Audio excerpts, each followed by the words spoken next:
Today we're thrilled to welcome a visionary entrepreneur and cultural trailblazer to the Speakeasy Club.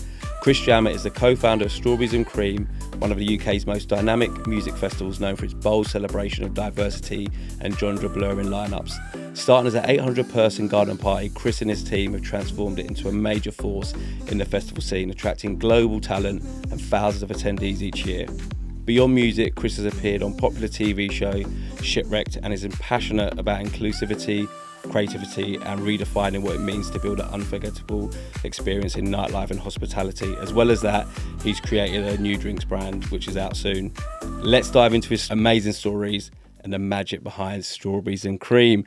Chris, welcome to the show. Cheers, mate. Thank you for having me. There's a lot going on there, isn't there? Yeah. You've been a busy man. I know. Didn't even mention modelling. I know. Gosh, yeah, but that was even before all of that. Right. That was my first gig. Wow. All right. Yeah, 17, 18 I started that, but Gonna make for a good show. yeah, there's lots to go into. Cool. Well, look, Chris, where we love to start first is always the start of the journey.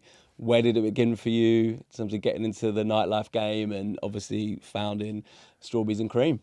Well, the beginning is an interesting one because I think my nightlife journey started in like Oceana, Watford. When I was remember them. them days there, like 18 in my A-level sort of era, and just like being able to go to the club for the first time and just kind of falling in love with it in a way. Nice.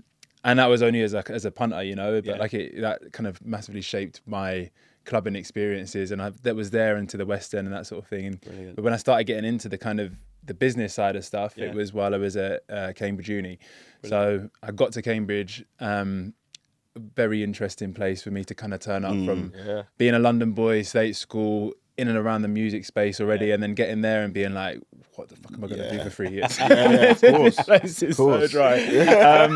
So yeah, man, it's it's a weird and wonderful place. And that's where I found like a hole in the space to put on a night that actually had some like decent music and stuff that I felt was next up in a way. So it was like a grime night mixed with garage, mixed with some dancehall, Afro. Before it was pre-Afro beats, to be fair, but it was different to the Arctic Monkeys and because that was in the scene, wasn't it? Yeah, and the Celine Dion's and the Whitney Houston. You're gonna get in the club, which is it's all well and good, but not for 3 years, man. So You're bringing a culture. Yes. With not many cultural people there.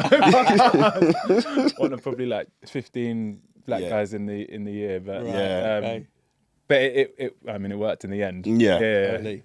Obviously, Strawberry and Cream has had such success, you know, from, as I mentioned in the intro, 800 people to start, and then, you know, over 12,000 people at the festival. So I think giving our listeners an understanding of like where the idea got sparked and how it came to be, I think is super interesting. Yeah, for sure, man. So as I said, I started promoting and was like doing quite well on that space. We was kind of selling maybe like 200, 300 tickets a week at the Cambridge Uni club night, and then got into actually promoting for the other university club nights, which actually they were much more active. There's another uni in Cambridge called Anglia Ruskin. Brilliant. And they were much more receptive to the stuff we were trying to put on. So we had about 4 nights a week going in my first year at uni.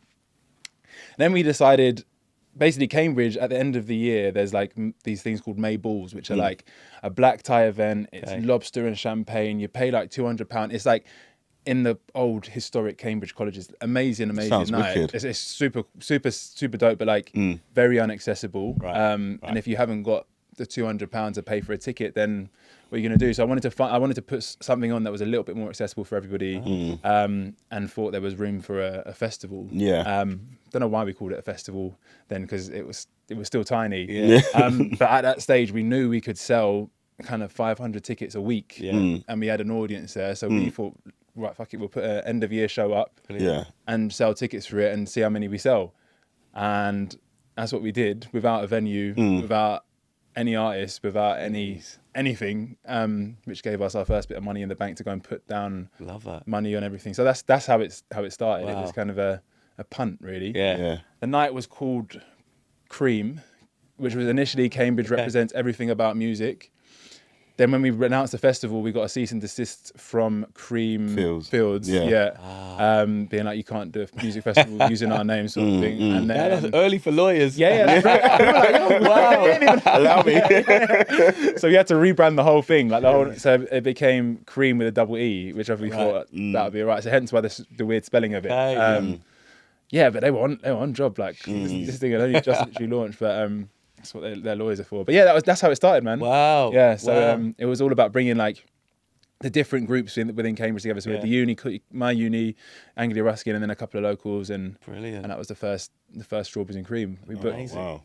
Who do we have first year? We had Shy FX and David Rodigan. Wow. And we only booked David Rodigan like towards quite close to the show because we had raised enough money from ticket sales to be able to afford him, basically. So no backers, all from your pocket, basically. No backers, man. The money was up front. It was very like Fire Festival-esque in a way, because it's like you got to freestyle it, yeah. I watched Fire Festival, and I'm just like, whoa, I kind of get where you're coming from. You know? Like, you got to push it, and you got to have a dream, and you got to kind of shoot for the stars, and like, hopefully you land there. And we just about landed there on that one, but yeah, man, that's how it all came to be. Brilliant. Oh, that's amazing. That's wicked. Did you have any partners? Or was it just... Yeah. Okay. Yeah. How many was it in total? So at the beginning, I was a promoter for Will, who he had been at Manchester Uni. He was from Cambridge, had seen how amazing the nightlife scene was there, come back to Cambridge, was like, right, I need to do some bits and bobs here. He started that event, Cream, the year before I got there, and then Priye was his first promoter, who's my best friend, business partner, and everything. That's wicked. Since then, so I joined them as a team. Okay. Priye actually didn't want me to join because at the time he was like, I'm the best looking black guy at Cambridge. He's gonna try to take all my girls. and then like Will like persuaded him to be it. And then after a while, like he realized I weren't gonna steal all his girls. And then we've now become best friends. So yeah, that was us at the beginning. And then since then, like we've got Fraser, Sam, and Louise have kind of all joined in the team, and all shareholders and that sort of thing. So yeah, it's been a really tight knit family since the jump. Oh, that's wicked. Amazing. That's cool to be able to sort of go into a area like Cambridge and think something's missing here, you know. And actually, if I'm going to spend 3 years in this town, I'm going to bring my music and the things I like into the town, and it becomes a business, and that's just beautiful. Yeah, man. I think it was interesting because like it was at a time where we were almost riding a wave of popular music in the UK changing massively.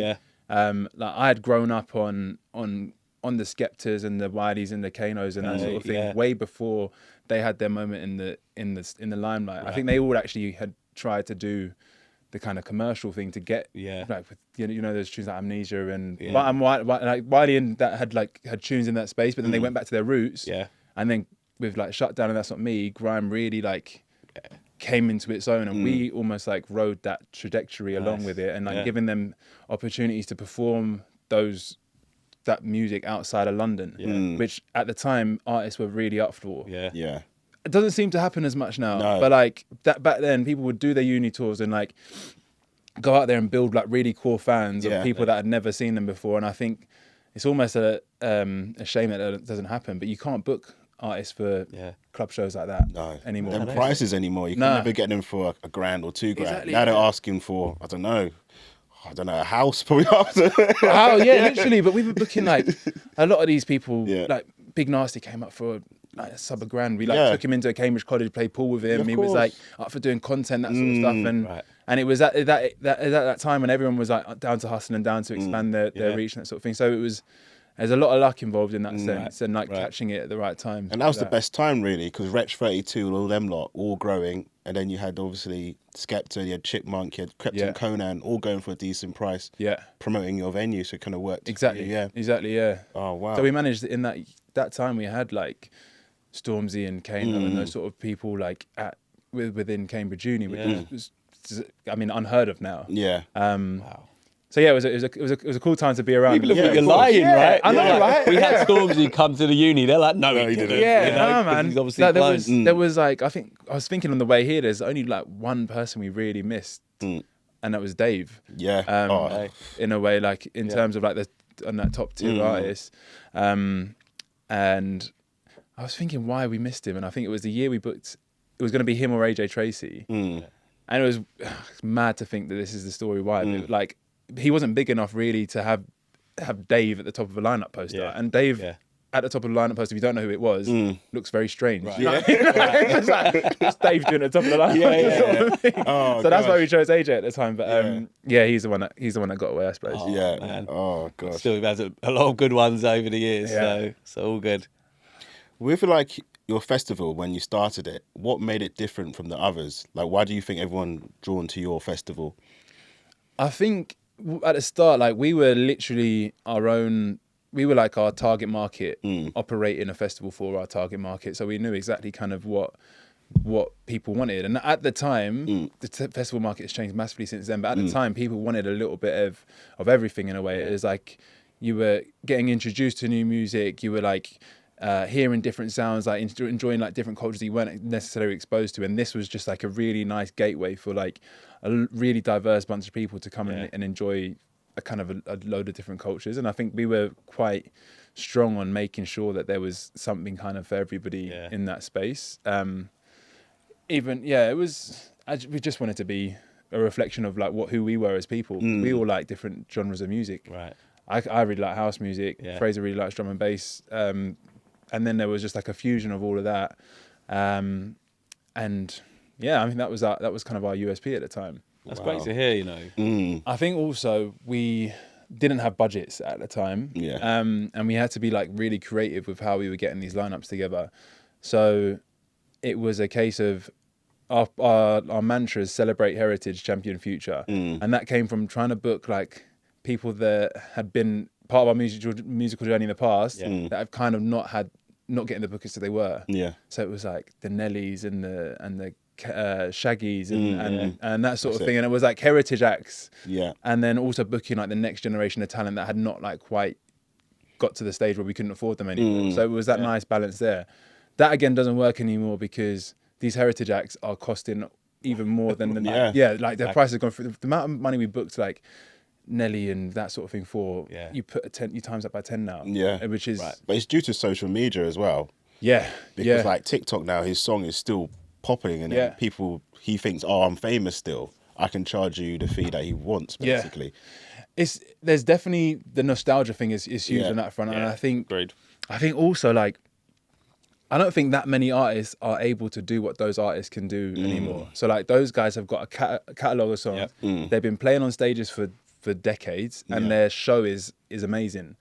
But like if you think about like, there's not as many artists that have come up like that can do that anymore. I don't know if it's because they're already so big by the time they're on the stage that they haven't had the time to like really graft and hone that sort of skill set. But I don't know, or the catalogue artists are a different breed, I think. Yeah.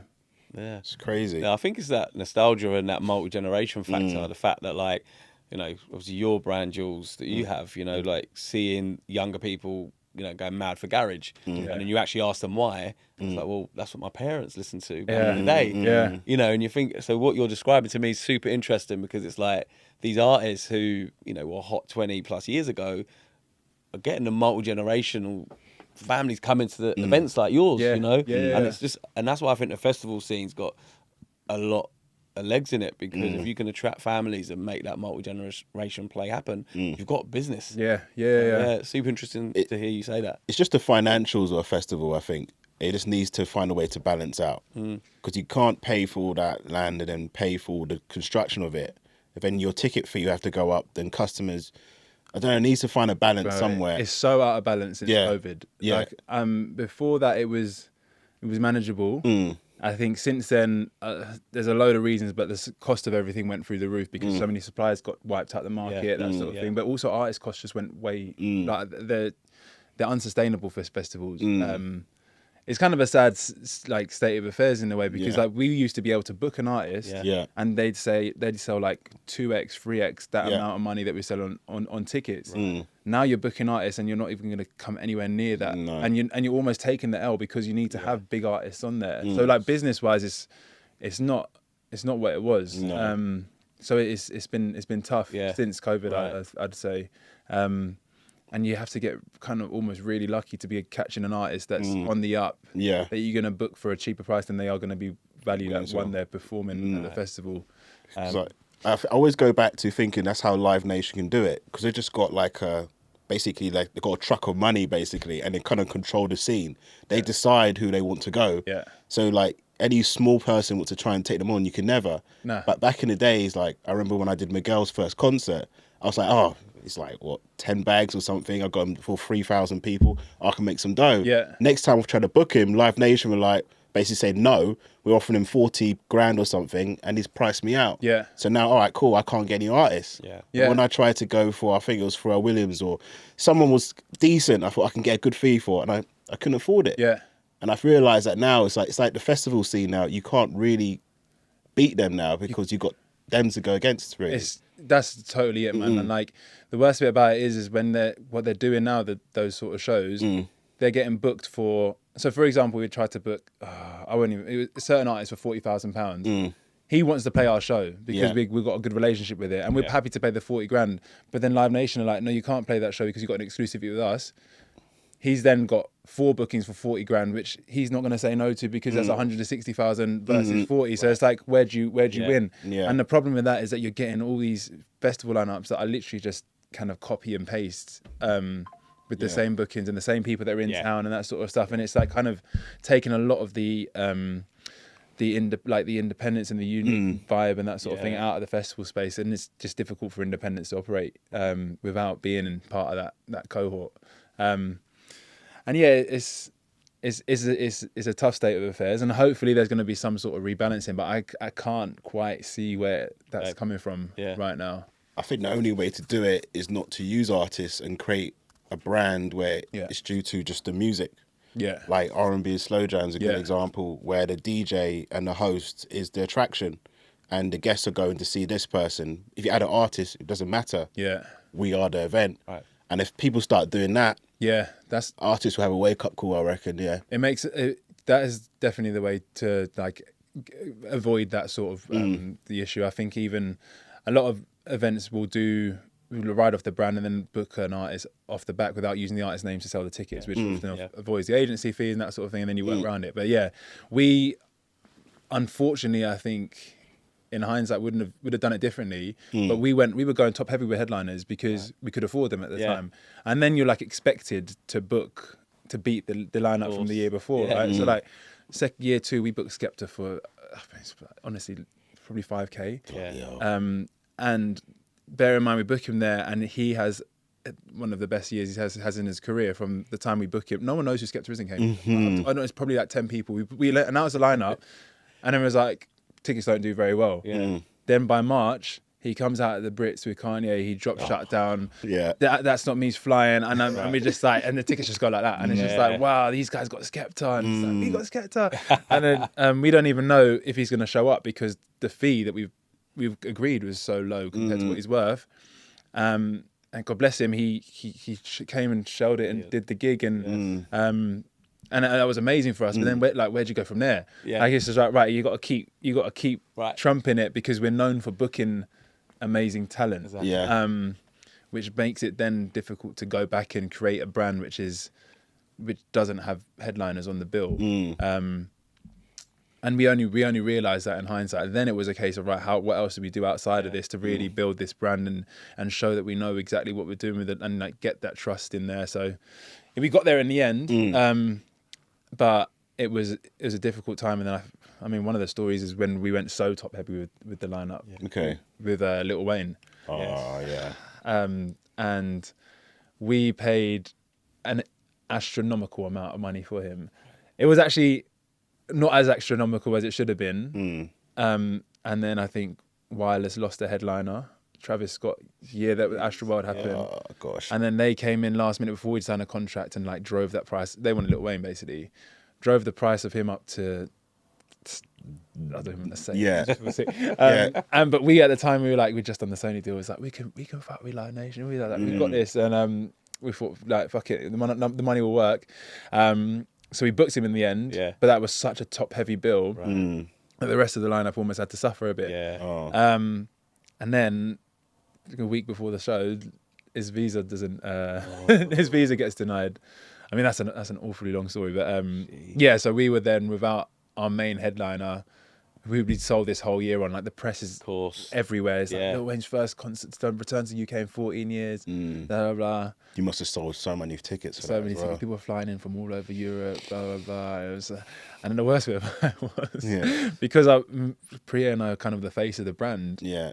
He was like, these guys are scammers. Yeah. Chris Jammer. Blah, blah, blah, blah. He's not even booked Lil Wayne. It was all fake. Blah. And I was just like, that week I just got such abuse. And do you know what? Like, I think a lot of promoters probably would have just taken the L and just not tried to do anything about it. But we thought we wanted to save the brand in a way. Yeah, of course. So we needed to find a suitable replacement in the end. So we managed to locate someone that was in the UK. Ludacris was here playing. He was filming Fast and Furious, and actually, he was amazing. He did it. He loved it. He came. He brought some of the cast down with him, and like he did a load of promo for us in the last week. And like to turn that around was one of the most stressful experiences we ever had to do.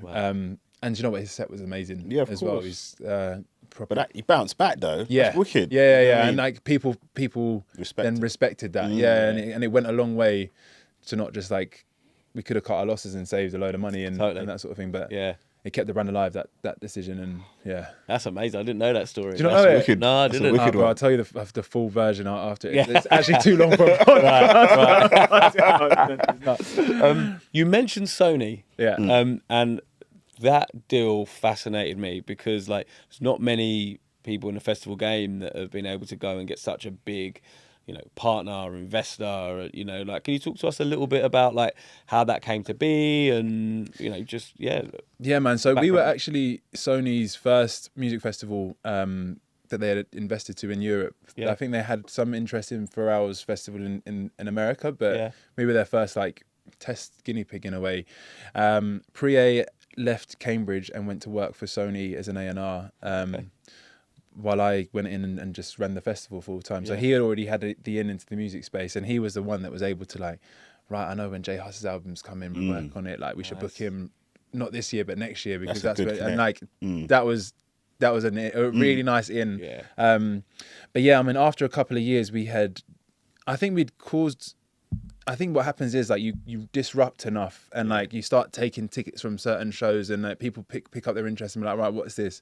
So we spoke to Live Nation about possibly investing in acquisition. A couple of other people were involved. And then Universal always were speaking to us as well. And they actually had a couple of festivals under their belt already. And then because they were there, Priya felt obliged to go and speak to the CEO of Sony and be like, look, I've got a business. Universal are trying to buy me. They've got 12 other festivals. Why don't Sony have anything? Do you want to have a look at it? Right. And then, we carved out this deal with them. This is like a bit mad because this was happening in 2019 after and before COVID happened. So we were like very close to a deal. It was actually structured quite similar to a record deal at the time, but like there was upfront money involved. We were like, this is amazing. Like we're about to land. We're just like all these financial issues, whatever, all gonna go away now because Sony are about to back us. And like our world's a oyster. So we're so excited about it, and then we like the day set to come into the office to sign it, and we go into lockdown. And we can't sign the contract, and Sony ghost us. And by this point, they're already like putting money in because we're like planning for next year and that sort of stuff. So we're already January, like tickets are on sale. They already put some money into the company and that sort of, and we're like in a position where now we've got no funding. We're £300,000 so refunds like in the whole like what are we gonna do? And this is like shit. And then so is that for the first or second lockdown? First. Okay. Yeah, because I remember being in the Sony office because we were kind of like working on the deal. These things take a while. Been in there for like 3-4 months, like kind of just feeding them like ourselves and building that sort of thing. And I remember being on the train out of Sony, being like, this COVID thing's kind of serious. Like, I don't know how it's gonna go, but like, don't worry, we'll be all right. Like we can stay in the sinus or whatever. So yeah, we didn't sign the deal there. It took about 4 months or so, I reckon. April time to like renegotiate and like get them back involved and in the table and like sell them like COVID is gonna be over soon and live events are gonna come back and still the right thing to do. So, which is a hard sell when like you don't know like in a pandemic like that. And yeah, man, we renegotiated. We got bent over a little bit, like truth be told, because we were in the position that we were in. But like we needed to, we saw it as such a big opportunity, and it was such a big opportunity. Like there was funding to scale this thing. We could do work with their artists, their brand partnerships team, all these sort of things. Like it just made it so much sense. And at that time, as like a 24, 25-year-old, I was just like, we've got to take this deal and like let's just sign it as soon as possible because we have got no other choice. I mean, like now I wish we looked differently at it, but at the time it was amazing, and it also was amazing for Strawberries and Cream and our other festival, the Cambridge Club. So that's how. Long story how. Wow. Yeah. Okay. Wow. That's so interesting. So interesting. So did they actually? So they obviously. How did their partnership work with you? Was it like, all right, we go 50-50, you take 25, or was it like a yearly deal? So the deal that happened in the end was a 51% for Sony acquiring us for a 5-year deal. Okay. So 2020 to now. Yeah. And they were like our kind of financial partner behind the scenes, and we thought there was going to be a lot more resource or whatever that was going to come by working with a strategic partner like that. But at the end of the day, they weren't in live events, and music and live events are two very, very, very different industries. Yep. Like there is not crossover in a way. Like you book in the same artist, but it's not like Sony don't have any swing on who you book. It's the agent. So like, I think in their head it made a lot more sense to like. I mean, if it was me, I'd like. Their Live Nation are taking a lot of money out of Sony's pocket in a way because they're signing an artist and then Live Nation making all this live revenue off them. It makes sense for them to create their own ecosystem and do that. And I think that's what the plan kind of was. But the way the industry's set up, it doesn't kind of work like that. So but it was cool. I mean, it was amazing. Like I've learned so much in this. That's the most important thing. It was brilliant for us. We've talked a bit about talent and some names. Like the talent that you guys have booked is just insane, and you said earlier about like the up and coming, people like Thames and stuff like that, and like you got onto early for me is just phenomenal ability. But like, can you talk to us a bit about like talent and like some of your favorite artists? Man. That you booked, maybe some of the favorite moments, from some of those artists. So talent-wise, Skepta obviously was an amazing moment for us, but we managed to we seem to like catch the next big thing every year for a while. Like we got Kano.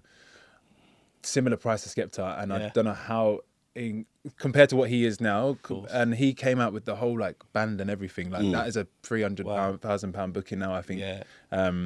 Just before Made in the Manor happened, year after that we did J Hus when Common Sense was dropped. Year after that I think we had H and D Block Europe there for like we paid less than £1,000 for both of them together.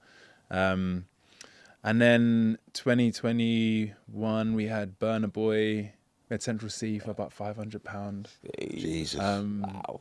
Like I literally just listened to his album now, and I was like, that we booked him. Like he came out with Kenny All-Star and like played that set, and he was already kind of blowing up then. I think 2 weeks later we tried to say, "Oh, do you want to headline the festival next year?" And the price went so high, and it was like, but like we caught him at the right time. Like he was there, but I think that was probably our biggest. Kind of kudos got there, but we were good. Priya was amazing at it. Like we had an in that other people didn't, and that was a real kind of USP for us, and we were known for it.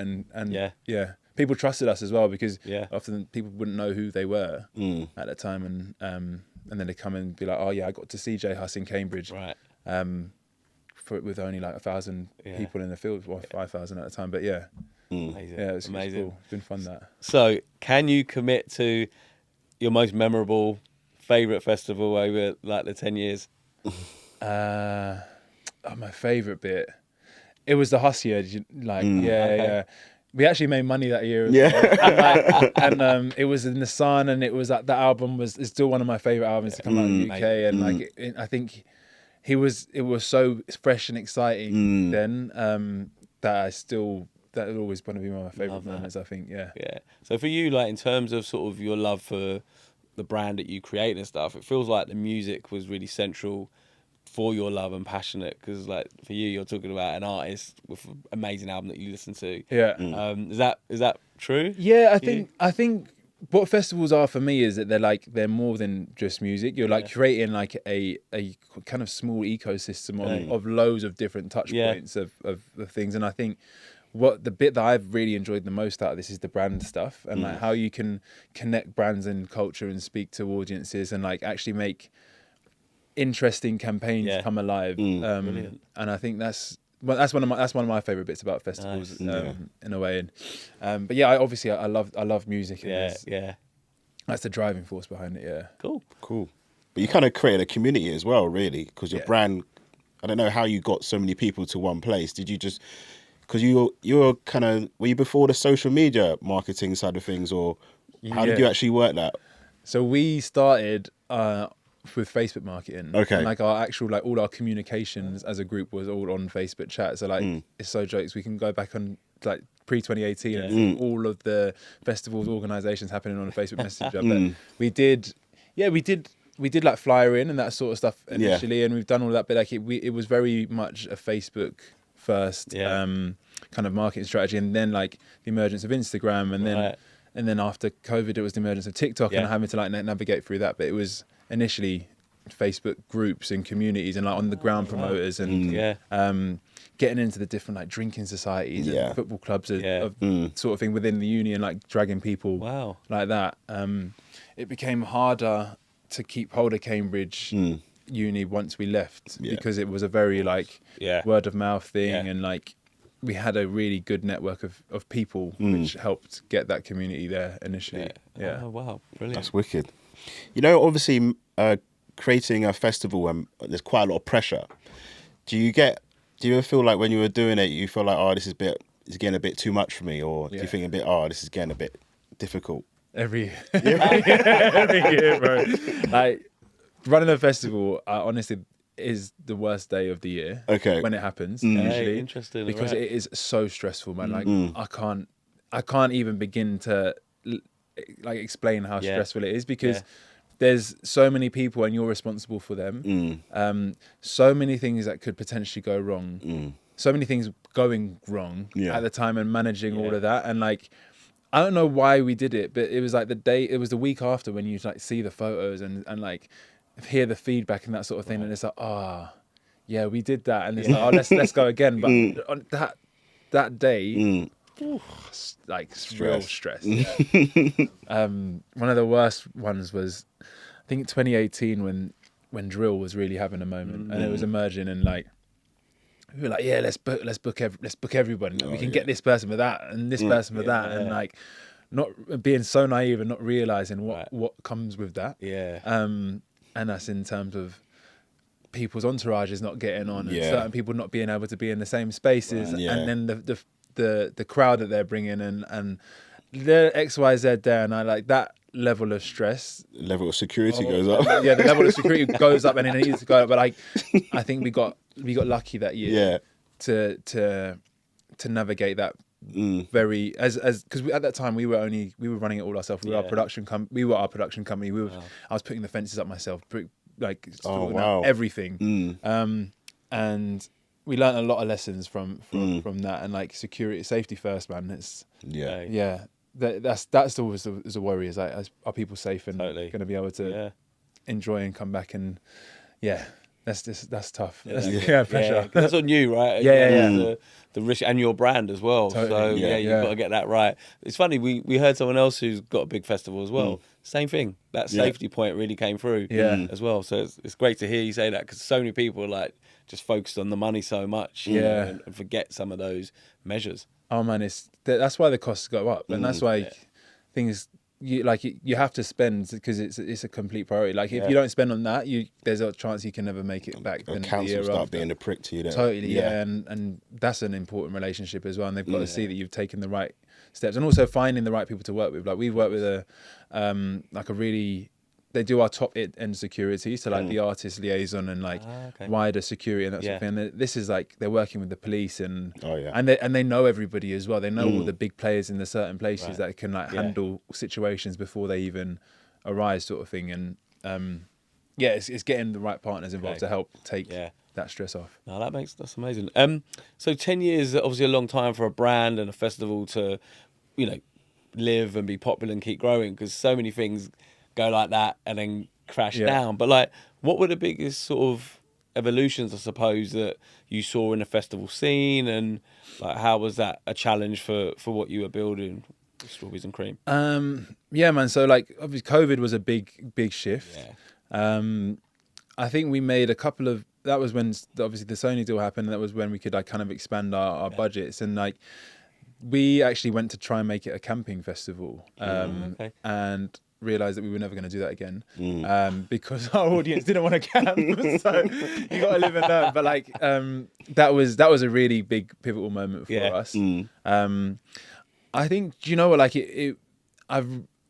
Strawberries was an interesting thing, because when it was created, as you said, like I think brands have got a lifespan like this, and like what Strawberries was made for was very much made for the time, and it served an amazing purpose there. But actually, I think the landscape's massively changed now.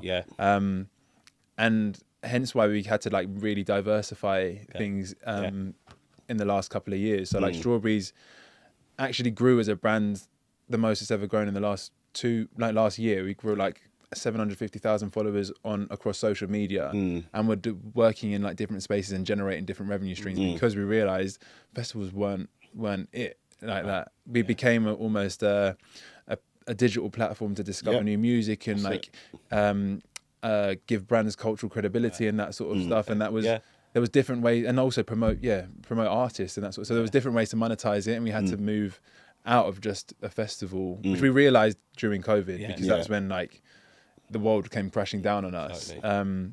So I think being able to like use the brand and diversify out was like a nice moment for us, because it was we created more than just a festival. That was always what we wanted to do. So that was a big shift, but it was fun. I enjoyed that bit of it, because it was, running festivals is tiring and stressful and that sort of thing. So I wanted to kind of work out what this could be outside of that. Yeah, because it can be like a complex, really. It can be anything. It can be like a big magazine or anything. Yeah.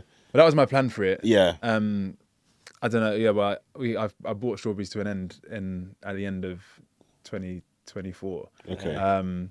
Like kind of exited with Sony. Yeah. It was the end of our 5-year contract. There was a lot of like things that went on there that like.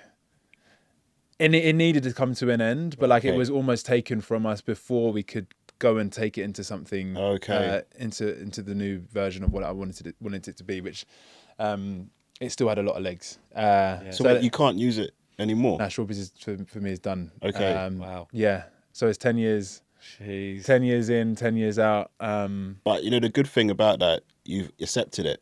Yeah. Some people like don't accept it and try to do this, but you're like, all right, 10 years are done. There's a new project got to come to make it even bigger. Totally, yeah. And I think like it was important for us to like go out on a good note. The last thing I would have wanted is we were about to do a drum shed show. Yeah. When all this was happening. Yeah. Which would have been our first move into London. We had our venue set up for 2025 to happen as well. And I think like I was pushing it so hard because it was our baby, and that's what I wanted it to be. But kind of deep down I knew that Strawberries and Cream as it wasn't quite the right fit for what the market needed anymore. So as I said, it was almost a blessing. It happened like that, and like we were able to go out. I did our last event at Nottingham Carnival. We had the biggest stage there. That was like a really big high for us. And I've been able to wrap it up and say goodbye to it and move on, rather than it being like a. Imagine doing a drum shed and only selling like 5,000 tickets. Exactly. So like, do you know what? Going out on the high. Going out on the high is the way to do it. So, as I said, we can learn from that amazing 10 years. Build all those relationships, create all that history, and then move on and then use it in something else. Because 10 years is a long time to do anything. Sure is. It's all I've known from uni. Like I've never had another job. So. Yeah, it's an exciting time to move on and do something different. Well, congratulations on what you feel, all the 100%. success, 100%. and all the learnings along the way. Any favourite like memories or like anything you want to shout about, like to the people that came to the events? Anyone that came in those early years when it was literally just like I was like the messiest person on site as well, and just like it was just like raw, authentic fun, and anyone that was at those events, big shout out to them because they made it possible to them. Those are the early adopters. It's like super key. But yeah, man, I loved it all. It was an amazing. I wouldn't change any of it for the world because despite how it happened and how it ended and whatever, like it shaped me and able to shape a lot of people's careers and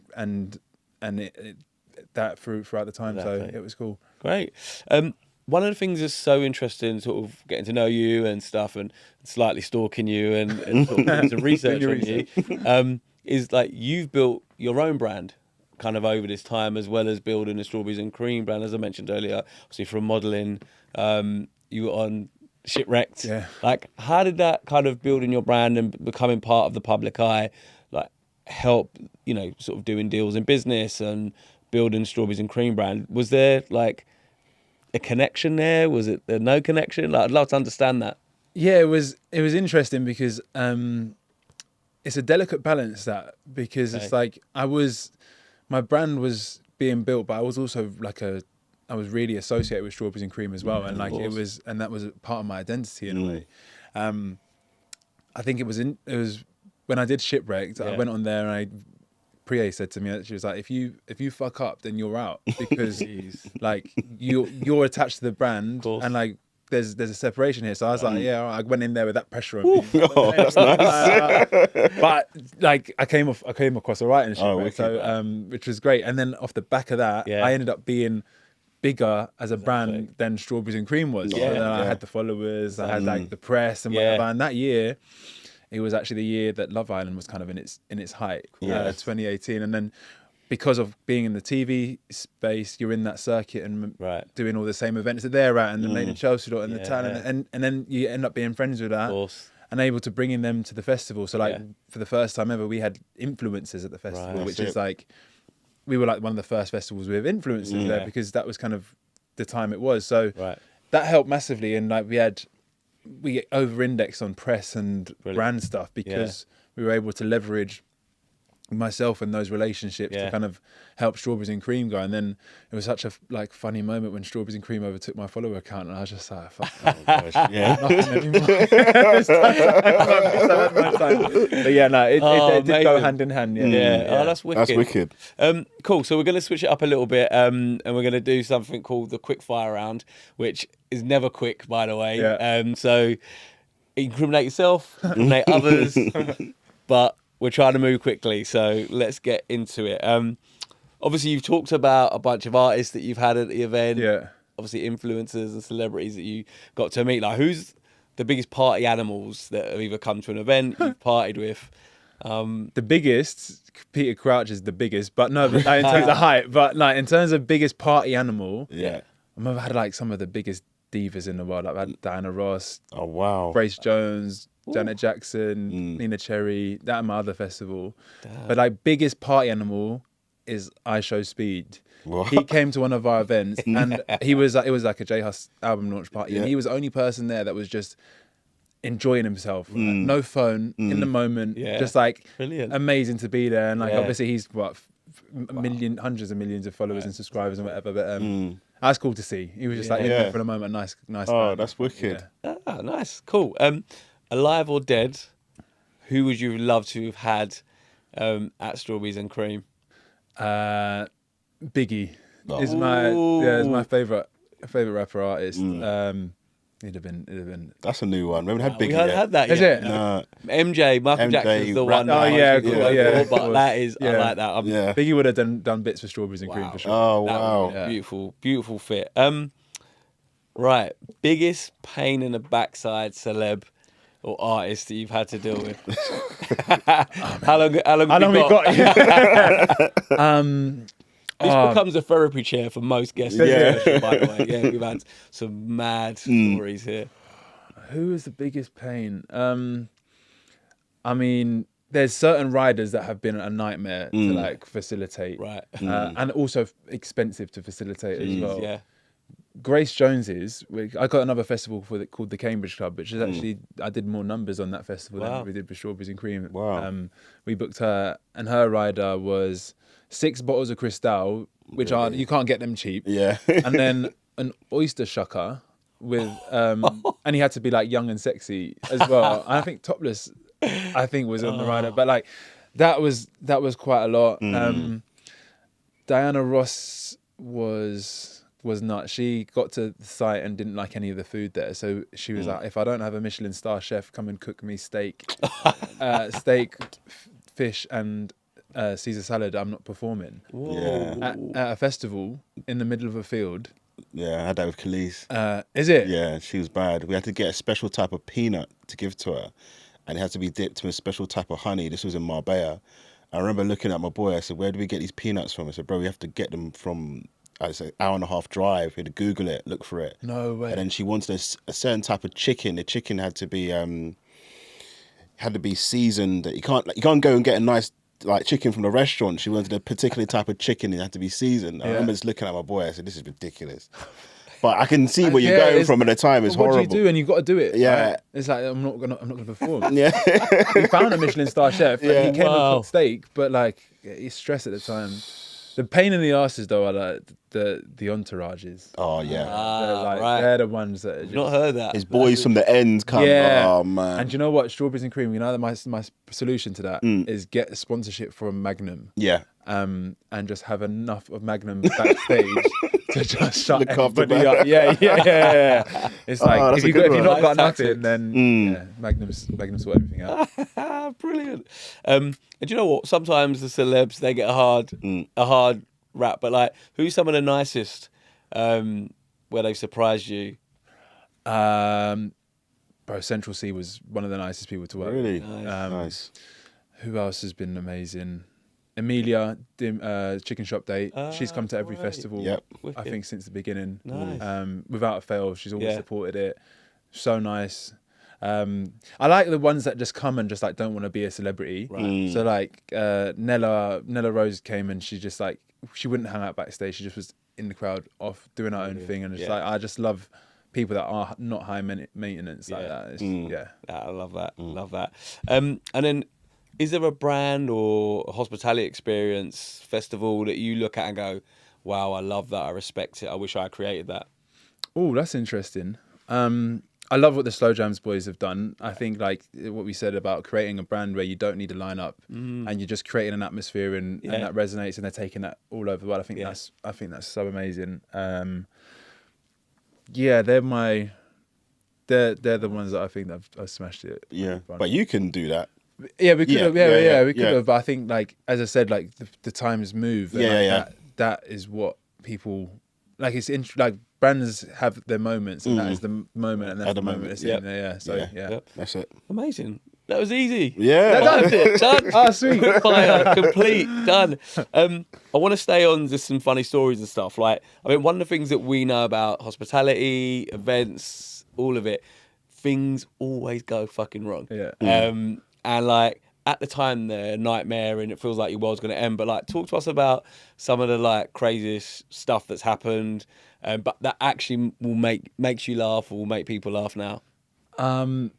So in 2019, it rained before the festival, which you think is obviously it's going to rain at some point. We hadn't dealt with rain for 5-6 years, and we didn't know what that entailed when you've got driving like lorries and huge vehicles all the time on grass. Like we learned our lesson there, but like that was the most difficult thing I've ever done physically, because it was like ended up having to, lorries weren't getting on site, or they would get on site and then get stuck in the mud. People would have to drag them out. But it's like we were having to carry like alcohol stock and putting it behind the bars, and like you having like queues of cars and suppliers like queuing up, being like, we can't get on the site, and it's like these guys can't run fucking shit. And everybody around us thought we were not putting this, we were never going to get this festival together. And I think the doors, the people were queuing up, and I said to Will and Priya, I was like, we can't open, like the fence line isn't closed. Like this is, we can't open this show. And it's like, people are outside, we're gonna just have to do it. So we let them in, and like the floor was so bad, and people were tweeting like it was like Strawberries and Cream's a mud bath. Like, but like, do you know what? As soon as people got in, and it stopped raining, and then like people had an amazing time, and the ground was fine after that. But like getting to that point was can't control the weather though. I've got scars here and here from Wellington boots because I was doing probably 18-hour days for 3 days straight. And my adrenaline was so high that I didn't realize these boots were cutting into my legs. And there's pictures of me in like it's 2018 in like the Daily Mail with like Chris with whoever, and like my face is just like finished, like almost tears. My legs are like with the bread. It's just awful. Like they always get you depressed, innit? I know. It's hard. Looking back at it, I was like, oh god, that was. Allow me, Like, oh, what a message though! Like even being that successful and having such a big event, you're still getting your hands dirty, you're still grinding. Because I think one of the things about hospitality that's a bit of a myth is that, like, you know, you've got these fancy West End nightclub promoters drinking champagne and it's all good, but people don't actually look behind the hood of the hard work and graft that people have to do to get there, you know. Yeah. That's why I love these type of stories, because they're funny to us. Weren't funny to you at the time. It's great for people to learn from that. Totally, man. And I think like I always enjoyed doing that. Like that was how we got into it. We were moving portaloos and doing everything ourselves. And like as it got bigger, we could obviously hand that over. But part of the fun is getting that. And also like it brings the morale of the whole team. Like by the time the festival's being built, you've got hundreds of people working for you building this site. And like for them to be able to see the owners and whatever getting stuck in as well, it just means the whole experience just feels a lot nicer, and the team follows and respect as well. Yeah. Amazing. Brilliant. All right, well, we're going to get on to you now. Crimination time. So obviously people who work in hospitality, a lot of the love is, like you said, it used to be a punter back in the Watford days. Having a great time. You know, so tell us about like what a Chris Jammer night out looks like, and then talk to us a little bit about like probably one of your best ever nights out outside of the festival. That like it's definitely evolved over the years. Like I've gone through like real different phases of like nights. So like there's the Watford days, and then there's the West End days, and then there's rave days and that sort of things. But I think one of my favourite nights ever was I was a Virgil Abloh was DJing at Phonox in Brixton, which I thought was just like so. It was kind of I just didn't understand what was going on, but it was just so random. And like everybody was there, like who's of whatever. I think Madonna was on the table next to us with Naomi Campbell, Wizkid, but like it was a rave, and everyone was just like having it in Brixton with Virgil, and like, I was just that's amazing. And it was just like come out of nowhere, and like, I wasn't planning on really doing it, and it was just when you stumble across ones, they're my favourite ones. I hate like planning stuff. Plan nights never work out the same. That was just like Virgil's on, let's do this, and then it was like wow. That was cool. That must be amazing. That was really cool. Amazing. Any others? Holiday destination? Well, that's another podcast. I love going away to party. Like Ibiza or Berlin or those two are different. Do you know actually the best place I've ever been to party is Buenos Aires in Argentina. Okay. It's so many like the super clubs are different level. Everyone's so beautiful. It's just like it's nuts, and they go and they proper party. But like that was one of my favorite places to party in the world. All right. Get on when we coming out of Well, I've stopped, man. I've had to rein it right in. I can't handle hangovers anymore. Oh yes. And I haven't mastered the art of a sober night out. No, it's difficult. Yeah. What's your plans for the future? What do you see yourself doing? So I think I'm going to stay in the music live event space. I think there's a lot of. I've been in it for 10 years, and I often thought like, am I going to just step away completely and do something new?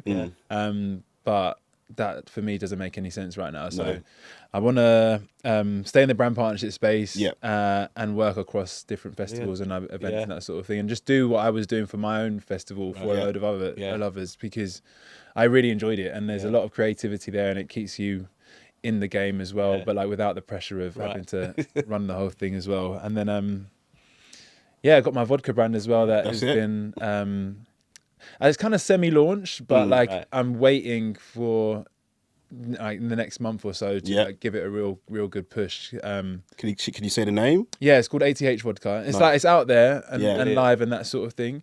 I don't know if you know what ATH means, then you'll understand that there's like there's an association with cryptocurrency and trading, that sort of stuff. So I've actually built an app which connects the two very interestingly together. So that's what I've been waiting on doing. Okay. So that's quite an exciting. Oh, that sounds wicked.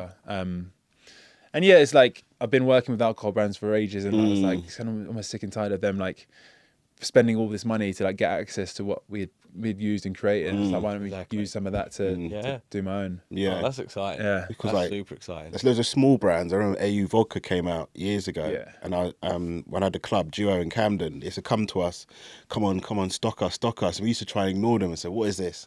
Just a year later, mate, they blew up massively. You're going to them. Yeah, and I said, come on, man, give me some.